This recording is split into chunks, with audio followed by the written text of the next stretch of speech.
कोयल!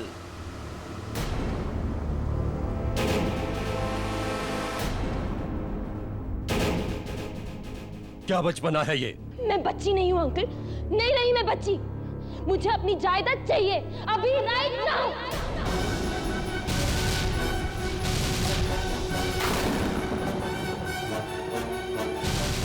बचपना नहीं तो ये क्या है? पैर पटकना, जिद करना, सामान फेंकना, तुम्हें जो करना है कर लो, लेकिन मैं सही टाइम पर सही काम करूंगा। Now go to your room, it's an order. I just hate you, uncle. I hate you. अगर मम्मी पापा जिंदा होते तो मुझे आपके पास कभी नहीं छोड़ते, कभी नहीं छोड़ते।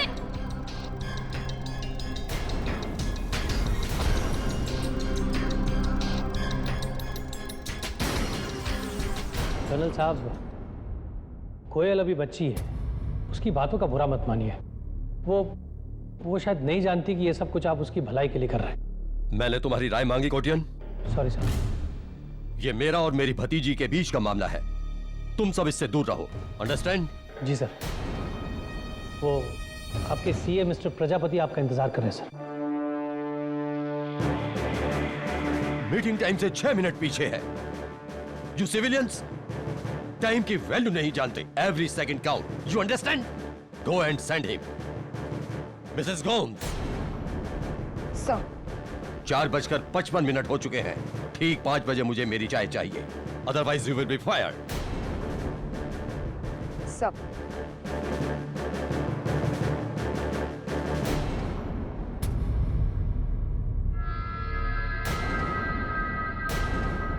तुम्हें शूट करने का जी चाह रहा है प्रजापति? क्या बकवास ऑडिट करके लाए हो अकाउंट का?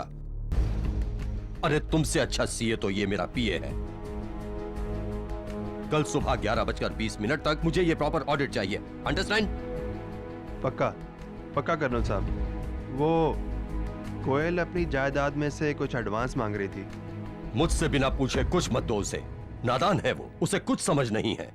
6 महीने बाद कोयल के 25वें जन्मदिन पर मैं उसे उसकी पूरी जायदाद सौंप देना चाहता हूं।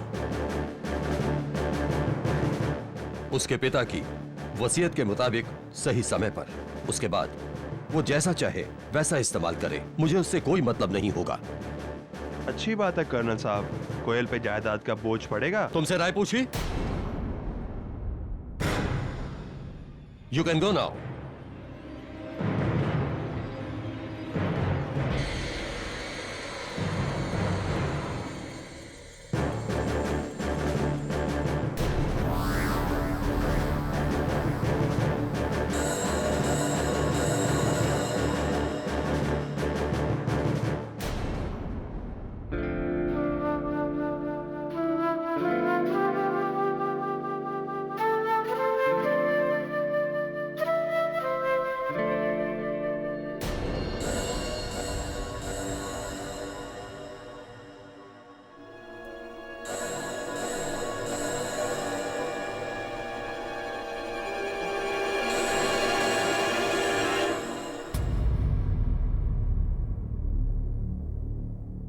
रो मत कोयल बेटी, मैं तेरा दर्द समझती हूँ। नहीं मिसेस गोम्स, अंकल मुझे मेरे ही जायदाद के लिए ऐसे तड़पा नहीं सकते। मैं सोच रही हूँ कि मैं किसी लॉयर से बात करूं। तू अंकल पर केस करेगी? अंकल नहीं है वो, नहीं है मेरे अंकल, वक्त के पावन जल्लाद है। काश वो मेरी जिंदगी में नहीं होते, काश।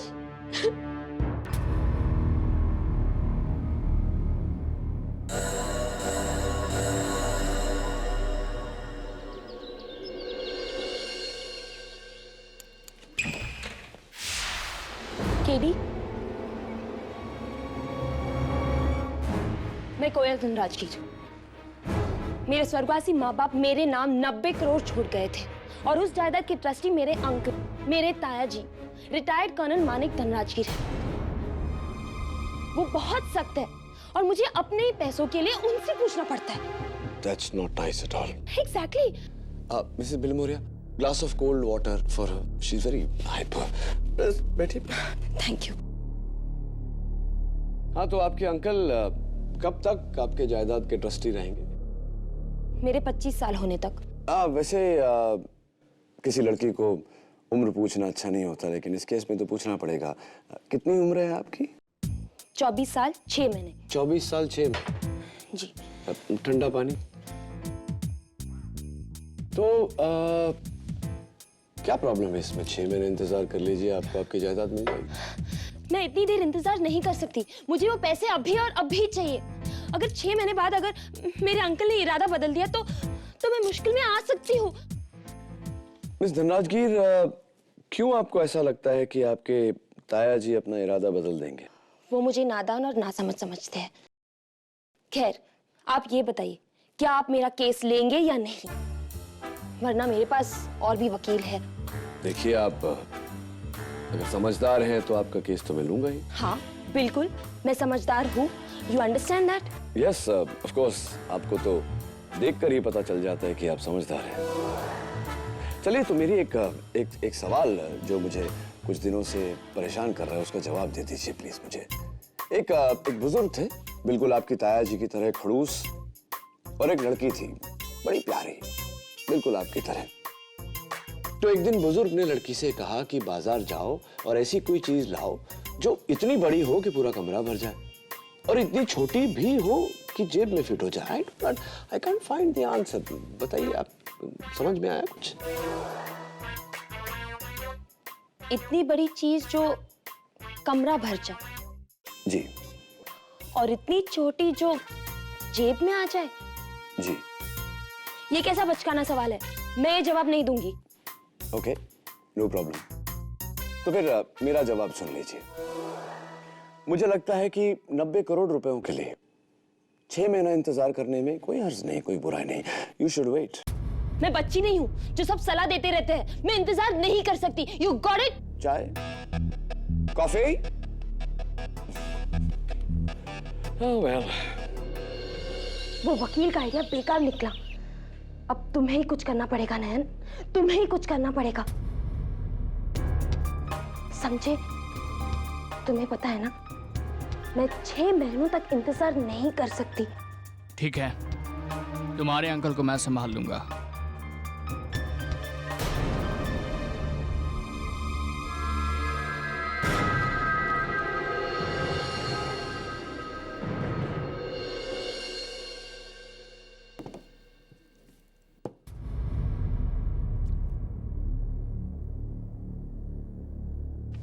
सावंत, तुझे पता है, सच तो यह है कि केडी पाठक मेरे बिना एक केस भी नहीं जीत सकता। मैं एक फोन घुमा दूं ना। हेलो, मैं सागर विला मलाबार हिल से कर्नल मालिक धनराजगीर बोल रहा हूँ। मुझे पुलिस कंप्लेंट करनी है। 1 मिनट सर। दवे सर, एक कंप्लेंट है, कर्नल धनराजगीर। कौन कर्नल? अरे सर, बड़ा ही खड़ूस आदमी है, लेकिन लाइफ में कभी झूठ नहीं बोलता। 1 साल तक उसके बंगले के बाहर मेरी पोस्टिंग थी। आप बात करो।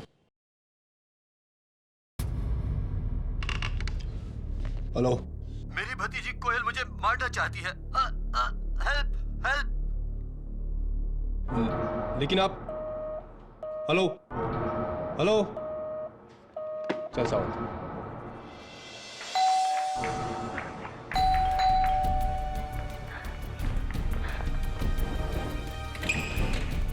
इंस्पेक्टर साहब, कर्नल का है?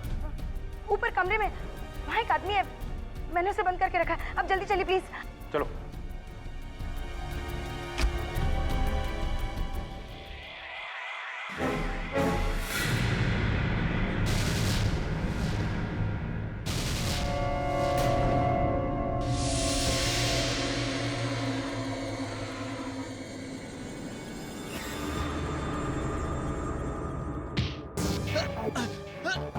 नहीं नहीं, मैंने नहीं मारा कर्नल को।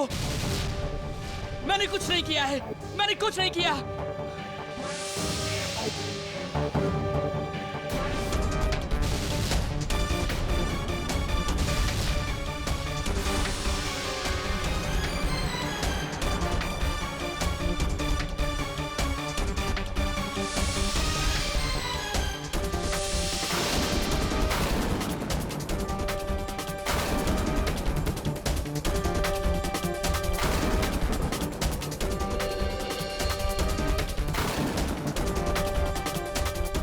कोयल, बताओ ना इन्हें, मैंने कर्नल को खून नहीं किया।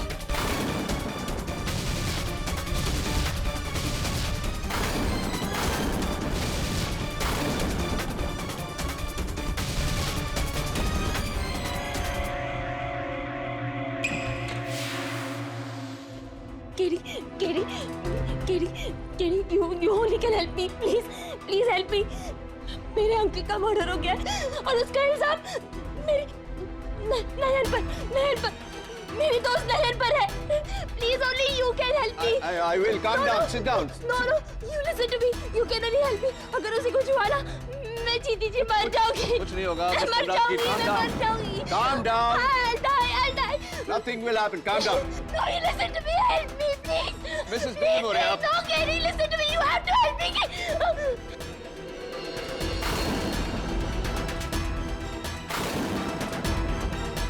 मिस धनराजगिर, ठीक 10:45 पर कर्नल धनराजगिर का खून हुआ। जब हम वहां पहुंचे तो हमने इस लड़के को रंगे हाथों पकड़ा। तुम्हारा पूरा नाम नयन चक्रवर्ती है और तुम एक पेंटर हो, आर्टिस्ट। जी। उस दिन कर्नल धनराजगिर के बंगले में, उनके कमरे में तुम क्या कर रहे थे? जी, कोयल के कहने पर मैं कर्नल धनराजगिर को कन्विंस करने गया था कि उसकी जायदाद उसे दे दे। और जब वो नहीं माने तो तुमने उन्हें धमकी दी और गुस्से में आकर उन्होंने पुलिस को फोन किया और उस दौरान तुमने इस चाकू से कर्नल का मर्डर किया। नहीं, मैं जब उनके कमरे में पहुंचा तो उनकी लाश ऑलरेडी फर्श पर पड़ी हुई थी। तुम उनके कमरे में कितने बजे पहुंचे? मेरे हाथ में घड़ी नहीं थी। पर तुम्हारे हाथ में चाकू था और उस चाकू पर तुम्हारी उंगलियों के निशान।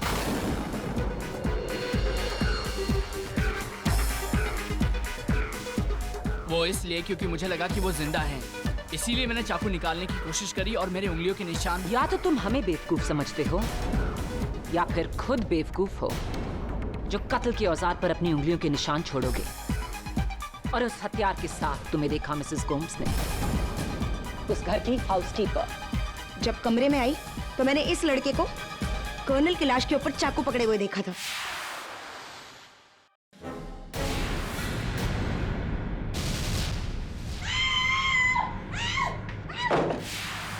अब तो और भी पक्का हो गया कि खून तुम ही ने किया नयन।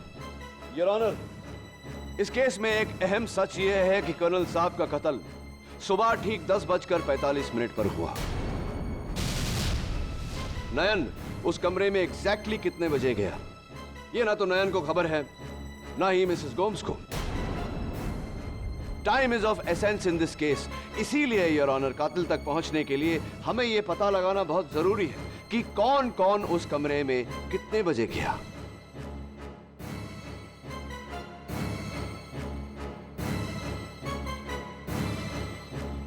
हाँ तो मिसेस गोम्स, सबसे पहले उस दिन आप कर्नल साहब के कमरे में गई थी। जी। क्या टाइम हो रहा था तभी? कर्नल टाइम के एकदम पक्के थे। वो हर काम एग्जैक्ट टाइम पे करते थे। उस दिन भी सुबह 10 बजे, एग्जैक्ट 10 बजे मैं उनको दवाई देने गई थी।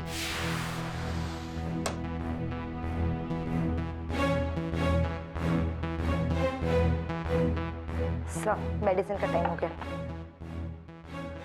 गर्मी हो रही है, एसी ऑन करो।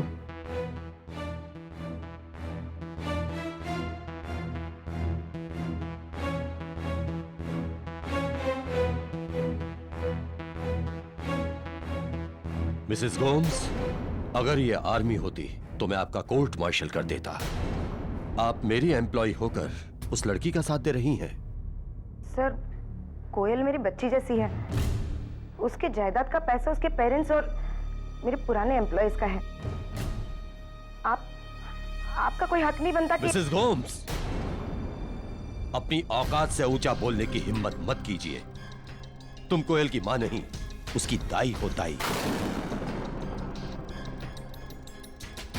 लेकिन वो जब से अकेली हुई है तब से मैंने उसे एक माँ की तरह पाला है। और आपकी वजह से उसे कोई तकलीफ हो, ये मैं देख नहीं सकती। और मैं भी तुम्हें देखने नहीं दूंगा। ये महीना खत्म होते ही मैं तुम्हें इस नौकरी से निकाल दूंगा। आप ऐसा नहीं कर सकते। मैंने अपनी लाइफ के 30 साल दिए इस घर को। You can do this to me. अपनी भतीजी को तुम जैसे भड़काने वाले लोगों से बचाने के लिए मैं कुछ भी कर सकता हूं। Get out.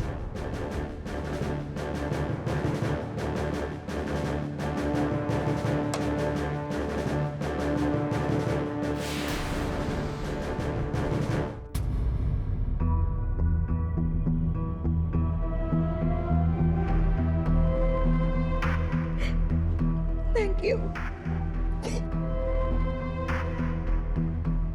मैंने कर्नल को नहीं मारा। उस दिन मैं उनके कमरे में गई थी 10 बजे, लेकिन ठीक 5 मिनट बाद बाहर आ गई थी। मिस्टर कोटियन ने देखा था मुझे बाहर निकलते हुए।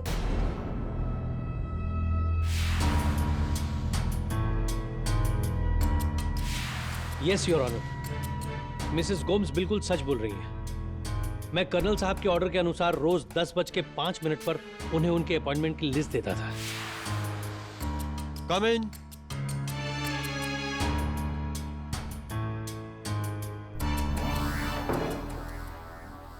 Morning sir. Good morning. ये एसी भी तुम्हारी तरह स्लो है। इसका टेम्परेचर लो करो।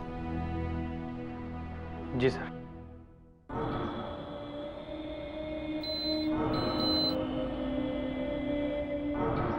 सारी अपॉइंटमेंट्स का ऑर्डर गलत है। कोटियन, तुम किसी काम के आदमी नहीं हो।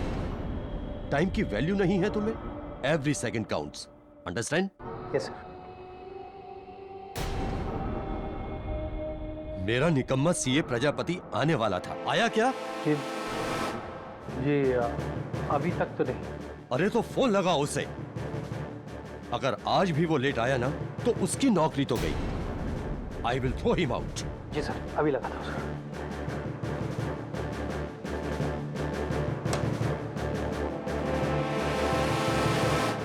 मिस्टर कोटियन, आप कर्नल साहब के कमरे से कितने बजे निकले?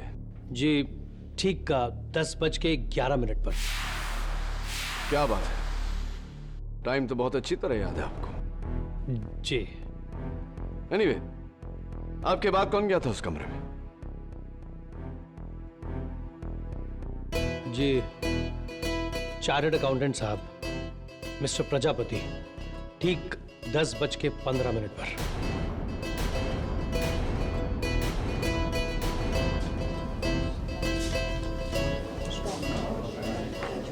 Order order. मिस्टर प्रजापति, आप कर्नल धनराजगीर के घर 10:15 पर पहुंचे, उनकी मौत से आधा घंटा पहले, राइट? जी, और बंगले पे आते ही मिस्टर कोटियान मुझ पे भड़के। फोन क्यों नहीं उठा रहा ये? प्रजापति जी, 10:15 हो गए। घड़ी देखिए आपने, आप पूरे 5 मिनट लेट हैं। लेट आप आते और सुनना मुझे पड़ता है यहाँ। तब तो अगली बार मैं और लेट आऊंगा। सोनलाल जी, आप ऊपर आ रहे हैं? नहीं, मैं यहीं रहता हूं, वरना वो वक्त का गुलाम ना फिर से मेरी क्लास ले लेगा। उसे आज ही बस ये चाहिए थी और अब तक रेडी नहीं। अच्छा ये बताओ, तुम्हें कितना टाइम लगेगा? बस 10 मिनट, ये पेपर्स लेके निकलते हैं। ठीक है, मैं यहीं। चलो चलो जल्दी चलो।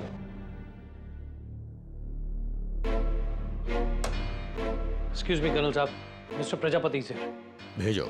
जी।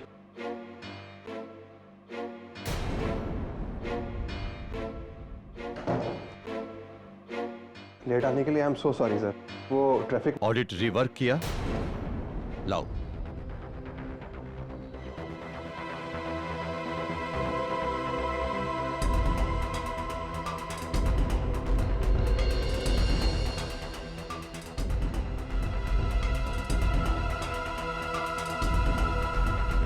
सब कुछ इन ऑर्डर सर।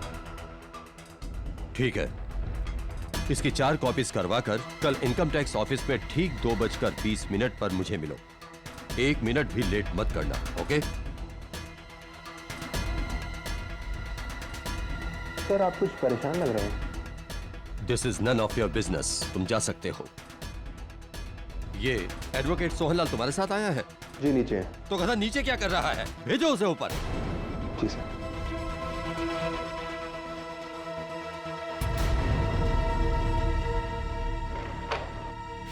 तो आप उस कमरे में दाखिल हुए 10:22 पर और आप 10:34 पर उस कमरे से निकले। एग्जैक्ट। कर्नल के साथ रहकर हमें हमेशा अपनी घड़ी को बार बार देखना पड़ता था। फिर क्या हुआ? देखिए, सब कुछ टाइम से हो जाना चाहिए, वरना आप जानते हैं कर्नल साहब को, एक बार टाइम फिक्स कर लिया तो। जी जी जी, नहीं, मैं आपको डरा नहीं रहा हूँ। जी प्लीज। मुझे क्या पता, मैं उनका पीए नहीं हूँ।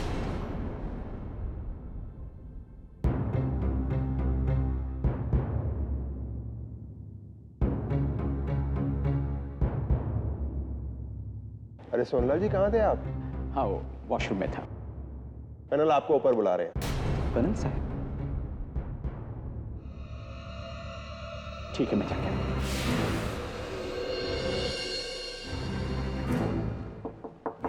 कर्नल साहब। सोहनलाल, वसीयत लाए हो? नहीं साहब, वो कल तक हो जाएगा। Then get lost. Get out from here. Colonel ने मुझे दरवाजे से ही भगा दिया। और आपने खूनी को या कुछ नहीं देखा? देखा मैंने, कोयल धनराज गिर।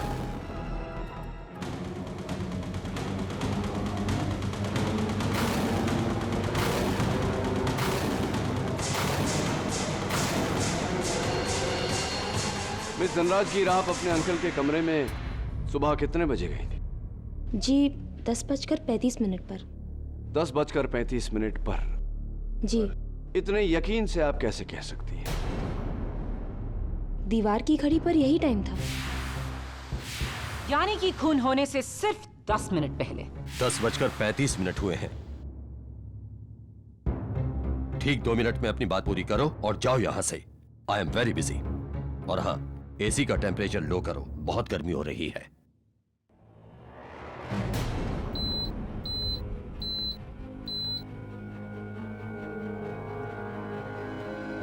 अंकल, मैं आपसे आखिरी बार पूछ रही हूँ, क्या आप मेरी जायदाद मेरे नाम कर रहे हो या नहीं? मैं भी तुम्हें आखिरी बार बोल रहा हूँ, तुम्हारे पिता की वसीयत के मुताबिक जब तक तुम 25 बरस की नहीं हो जाती तब तक तुम्हारी जायदाद तुम्हें नहीं मिल सकती। अभी 6 महीने बाकी हैं, तब तक इंतजार करो। That's it. और रुको,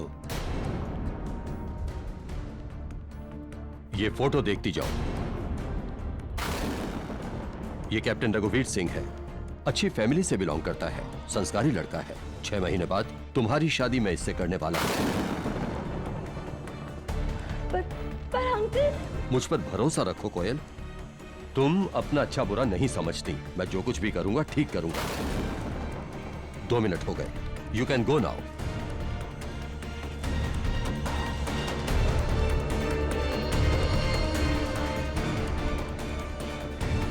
और फिर 10:37 पर आप कमरे से बाहर आई। आपने नयन को अंदर बुलाया। नयन ने कर्नल को आखिरी बार धमकी दी और फिर 8 मिनट बाद 11:15 बजे उनका खून कर दिया। नहीं, बिल्कुल नहीं। योर ऑनर, कोई अपनी गर्लफ्रेंड के लिए मर्डर जितना बड़ा रिस्क क्यों उठाएगा? गर्लफ्रेंड नहीं केडी। वाई।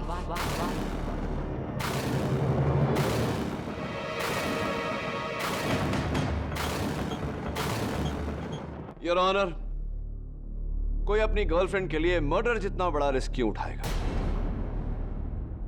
गर्लफ्रेंड नहीं केडी। वाई।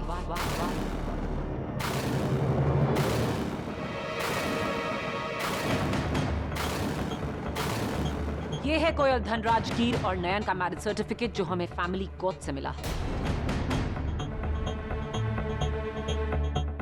आप कोयल के दोस्त नहीं, बॉयफ्रेंड नहीं, बल्कि पति हैं। आप दोनों ने दुनिया से छुपकर शादी की और आपका ये राज 7 महीने के बाद दुनिया के सामने खुलने वाला था। और वो इसलिए क्योंकि कोयल 2 महीने प्रेग्नेंट है।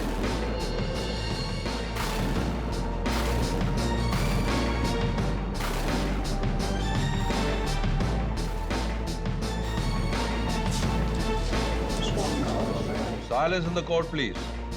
और इसका सबूत है ये गायनोकोलॉजिकल विजिट्स की रिपोर्ट्स और सोनोग्राफी रिपोर्ट्स जो हमें होमवेल क्लिनिक से मिले।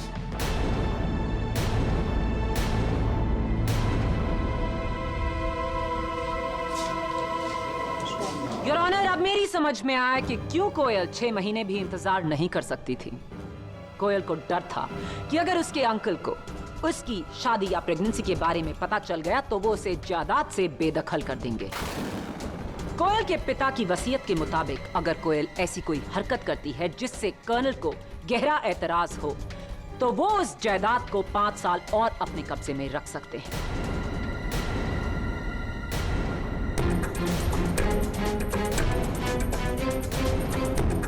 और इस जायदाद के चक्कर में कोयल के कहने पर नयन ने बड़ी बेरहमी से कर्नल धनराजगीर की हत्या की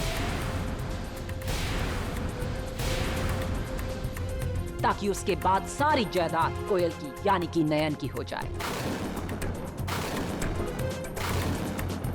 और इसका सबसे बड़ा सबूत है चाकू पर नयन की उंगलियों के निशान और कर्नल धनराजगीर का वो फोन कॉल जहां उन्होंने साफ कहा कि कोयल उन्हें मारने की धमकी दे रही है। हेलो, मेरी कोयल भतीजी मुझे मारना चाहती है।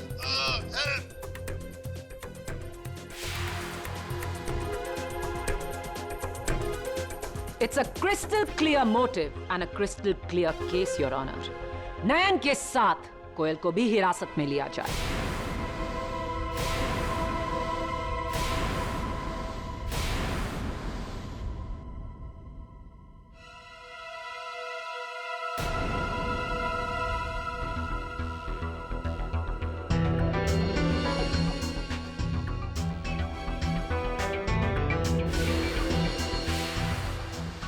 मैं कर्नल साहब के ऑर्डर के अनुसार रोज 10:05 पर उन्हें उनके अपॉइंटमेंट की लिस्ट देता था। ये एसी भी तुम्हारी तरह स्लो है। इसका टेम्परेचर लो करो। आप कर्नल साहब के कमरे से कितने बजे निकले? जी ठीक 10:11 पर। कर्नल ने मुझे दरवाजे से ही भगा दिया। और आपने खूनी को या कुछ नहीं देखा? देखा मैंने कोयल धनराजगीर को। मिस धनराजगीर, आप अपने अंकल के कमरे में सुबह कितने बजे गए? 10:35 पर।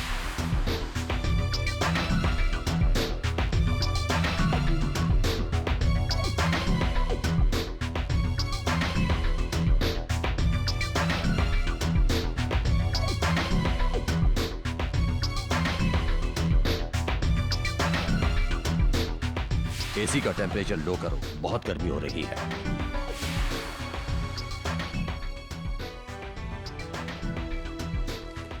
दवे, मैं कर्नल धनराजगीर का कमरा देखना चाहता हूं।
अरे Dave,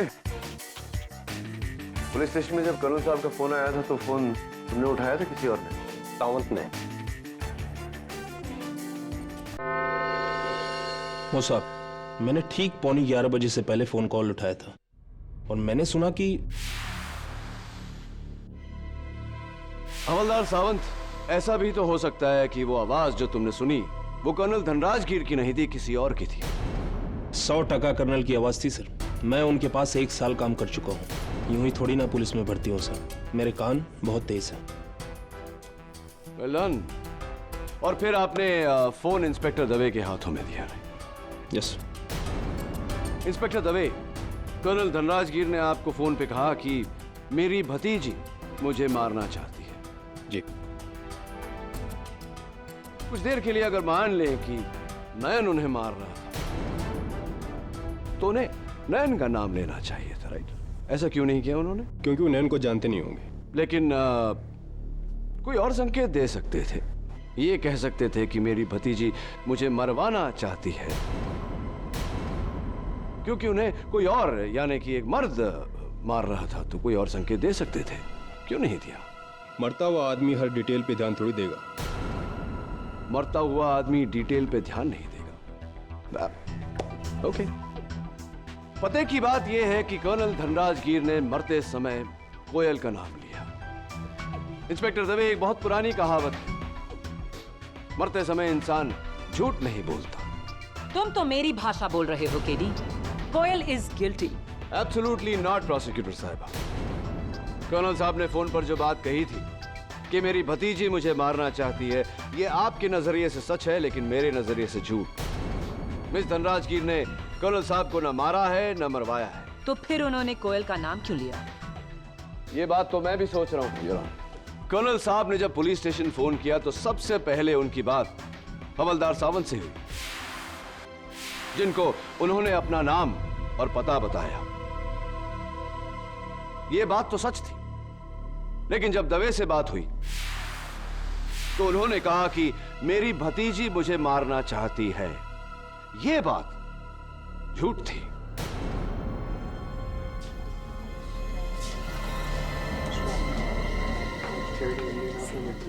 Silence in the court, please.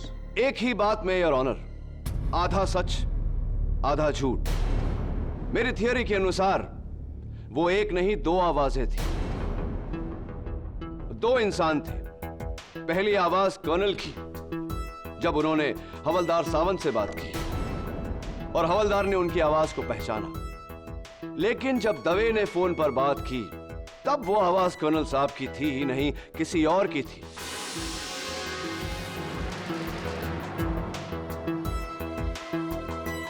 और क्योंकि दवे कर्नल साहब को जानता नहीं था, उसने वो आवाज कर्नल साहब की मान ली। ये कैसे मुमकिन है केडी? एक ही फोन कॉल में दो आवाजें? मेरी थियरी कुछ इस तरह है, योर ऑनर। खून ही खून करने कमरे में आया। कर्नल साहब उसका इरादा समझ गए और तुरंत पुलिस स्टेशन का नंबर डायल किया। हेलो, मैं सागर विला मलाबार हिल से कर्नल मानिक धनराजगीर बोल रहा हूँ। मुझे पुलिस कंप्लेंट करनी है। एक मिनट सर। दवे सर, एक कंप्लेंट है, कर्नल धनराजगीर। इस दौरान खूनी ने टेबल पर पड़े हुए चाकू को उठाकर कर्नल साहब की पीठ में घोंप दिया। कर्नल साहब के हाथों से फोन छीना और वो आखिरी शब्द दवे से कहे, हेलो, मेरी कोयल भतीजी मुझे मारना चाहती है। एंड योर ऑनर, ये आवाज नयन की नहीं हो सकती।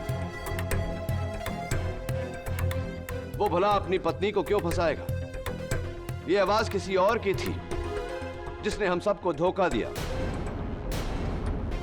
ये जताकर कि कर्नल साहब की मौत के जिम्मेदार या तो उनकी भतीजी है या फिर नयन। दलील तो काबिल तारीफ है केडी, लेकिन इसे साबित कैसे करोगे? ये साबित करके प्रोसिक्यूटर साहिबा कि 10:45 पर कर्नल साहब के साथ उनके कमरे में कौन था।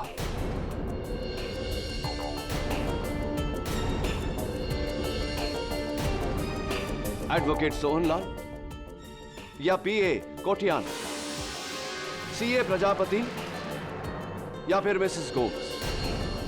एंड योर ऑनर, मेरे सवाल का जवाब देगा इस केस का सबसे बड़ा गवाह, कर्नल साहब के कमरे में लगी हुई यह घड़ी। लेकिन उससे पहले योर ऑनर, मैं मिसेस गोम्स को कटघरे में बुलाने की इजाजत चाहता हूं। इजाजत? Mrs Gomes, just one question. आपके बयान के मुताबिक जब आप कर्नल साहब के कमरे में गई तो उन्होंने आपसे एसी ऑन करने को कहा। जी। आपने एसी ऑन किया, उस वक्त एसी का टेम्परेचर क्या था? 22 degrees. Thank you mister Kotian. Mrs Gomes ने कहा कि जब उन्होंने एसी ऑन किया तो एसी का टेम्परेचर 22 डिग्री पे था। कर्नल ने आपको टेम्परेचर कम करने को कहा था। कितना कम किया आपने? जी 4 डिग्री कम, 22 से 18 डिग्री पर। 22 से 18। Thank you mister Kotian. Mrs Dhanrajgir, आपने अपने अंकल के कहने पर एसी का टेम्परेचर कम करने के लिए रिमोट उठाया। क्या आपने देखा उस वक्त एसी का टेम्परेचर क्या था? 22 डिग्री, और मैंने एसी का टेम्परेचर 18 कर दिया था।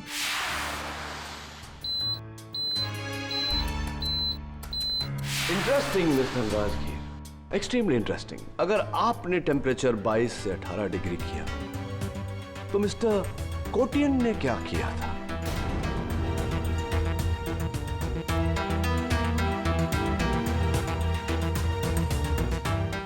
लेकिन मैंने एसी का रिमोट लेके उसे कम किया था। नहीं मिस्टर कोटियन, आपने एसी के उस रिमोट से एसी का तापमान कम नहीं किया था। आपने एसी के उस रिमोट से दीवार पर लगी हुई घड़ी का समय बदला था।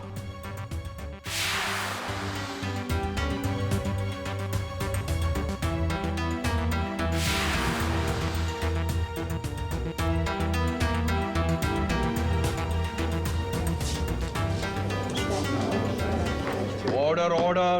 What nonsense KD. एसी के रिमोट से कोई भला घड़ी का टाइम कैसे बदल सकता है? इस घड़ी का बदल सकता है माया फडनिस। योर ऑनर, कर्नल साहब के कमरे में लगी हुई इस घड़ी के पीछे एक रिमोट सेंसर अटैच्ड है जो इस घड़ी की मैकेनिज्म को कंट्रोल करता है, और इस सेंसर को कंट्रोल करता है कर्नल साहब के कमरे के एसी का रिमोट। सरल भाषा में योर ऑनर, अगर उस रिमोट को एसी की तरफ किया जाए तो वो एसी के टेम्परेचर को कंट्रोल करेगा, और अगर घड़ी की तरफ किया जाए तो वो घड़ी के समय को कंट्रोल करेगा।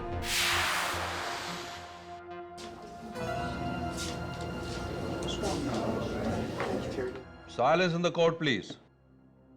योर ऑनर, खूनी ने बड़ी चालाकी से रिमोट उठाकर एसी का टेम्परेचर नहीं बल्कि इस घड़ी का समय बदला। इसे 20 मिनट आगे किया ताकि जो भी उसके बाद उस कमरे में आए उसे गलत समय दिखे। और ये हरकत की किसने?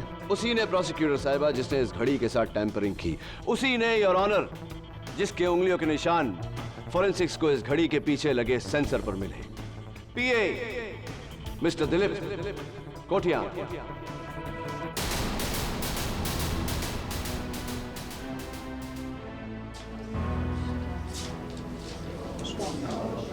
Order order.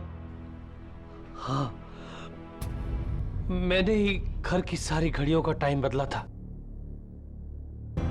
और उसके बाद मैं कर्नल साहब के कमरे में ठीक 10:05 में चला गया, और वहां जाके चुपके से मैंने उनकी घड़ी को 20 मिनट आगे कर दिया। यानी कि जिस समय आप उस कमरे से निकले तो घड़ी का टाइम 10:11 नहीं 10:31 10:31 AM था। जी। लेकिन उसके बाद तो सीए प्रजापति कमरे में आए थे। जी नहीं, यह मिस्टर कोटियन का एक और झूठ था, क्योंकि इनके बाद उस कमरे में और कोई नहीं गया, सीधा मिस धनराजगीर गई थी।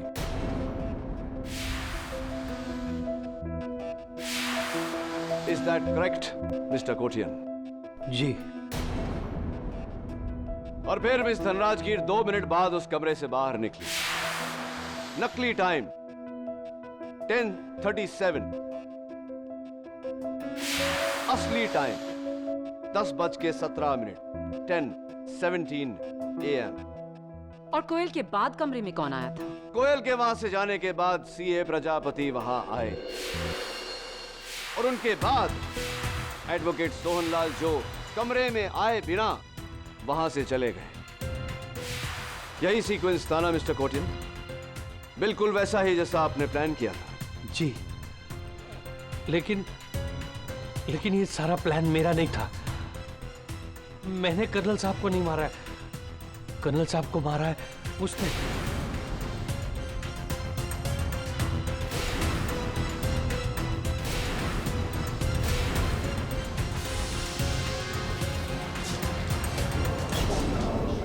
Order order. अरे मुंह छिपाने से सच नहीं छिप जाता मिस्टर प्रजापति। आइए कटघरे में आपका समय समाप्त हुआ। Or should I say your time is up? Your Honor, कोयल के बाद सीए प्रजापति कर्नल साहब के कमरे में दाखिल हुए।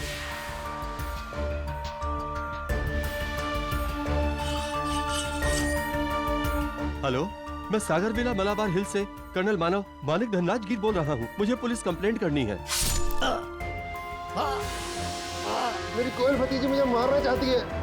Help help. उनकी जान ली, उनके हाथ से फोन छीना, पुलिस से बात करके उनको गुमराह किया, फिर नीचे जाकर एडवोकेट सोहनलाल को ऊपर भेजा ताकि सबको यह लगे कि कर्नल साहब जिंदा है। एडवोकेट सोहनलाल ने जो आवाज सुनी थी वो कर्नल साहब की नहीं, पीए दिलीप कोटियान की थी। कर्नल साहब। सोहनलाल, वसीयत लाए हो? नहीं साहब, वो कल तक हो जाएगा। Get lost! Get out of here! Am I right, Mr. Prajapati? जी। और घर की तमाम घड़ियों के साथ एडवोकेट सोहनलाल की घड़ी को भी 20 मिनट आगे कर दिया गया। और मेरा शक आप पर ही है मिस्टर प्रजापति। क्या मेरा शक सही है? हाँ, वहां आने से पहले मैंने जानबूझकर एडवोकेट सोहनलाल की घड़ी की तारीफ की और मुझे बहुत लेट हो गए। हाँ यार, बहुत लेट हो गया। कर्नल चिल्लाए। अरे सोहनलाल जी, बहुत अच्छी घड़ी है। हाँ। कहाँ से ली? वो लास्ट टाइम पेरिस गया था ना, वहाँ से लिया था। काफी महंगी लगती है। हाँ, काफी महंगी है। चलिए, वो लेट हो रहा है। जिस तरह पीए कोटियन ने टाइम को आगे किया था, पुलिस के वहां आते ही उसने उसी तरह टाइम को 20 मिनट पीछे कर दिया ताकि किसी को शक न हो।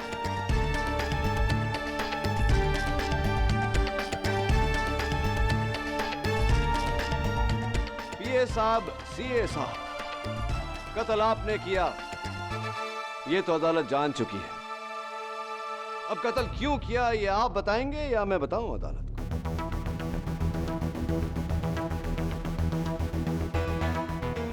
कर्नल धनराज गिर के टैक्स ऑडिट में गड़बड़ इसलिए थी क्योंकि मैंने उसमें करोड़ों का हेरफेर किया था।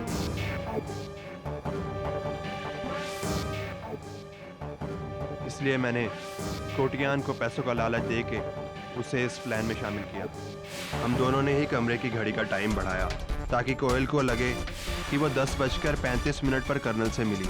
इससे हम अदालत में साबित कर सकें कि मैं कोयल से पहले अंदर गया, लेकिन सोहनलाल हमारा झूठ पकड़ सकता था। इसलिए हमने उसकी घड़ी में भी टाइम चेंज किया ताकि उसे भी लगे कि वो कर्नल से 10:45 से पहले मिला, न कि बाद में, जिससे हम कोयल को फंसा सकें और अदालत को लगे कि वो उस कमरे में सबसे आखिर में आई थी और शक उस पर जाता। और फिर नयन के वहां आने से हमें लगा कि अब तो हमारा बचना और भी आसान हो गया। जज साहब, खून मैंने किया है, नया निर्दोष है। The defense rests, Your Honor. यह अदालत मिस्टर प्रभात प्रजापति और मिस्टर दिलीप कोटियन को हिरासत में लेते हुए मिस्टर नयन चक्रवर्ती को बाइज्जत बरी करती है।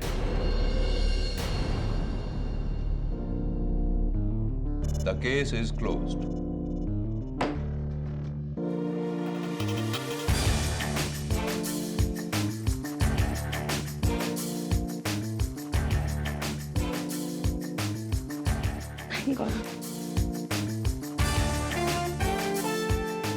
Congratulations. Thank you KD. Thank you KD, thank you very much. You're welcome. KD, मुझे आपके पहेली का जवाब मिल गया। अरे वाह, बताओ। कोई ऐसी चीज जो इतनी बड़ी है जो पूरे कमरे को भर दे, और वही चीज जो इतनी छोटी है जो जेब में आ जाए। तो जवाब बताओ। माचिस। Am I right? Well done. I hope इसी तरह तुम दोनों की जिंदगी भी रोशन हो जाए। Wish you all the best. Thank you KD. Bye.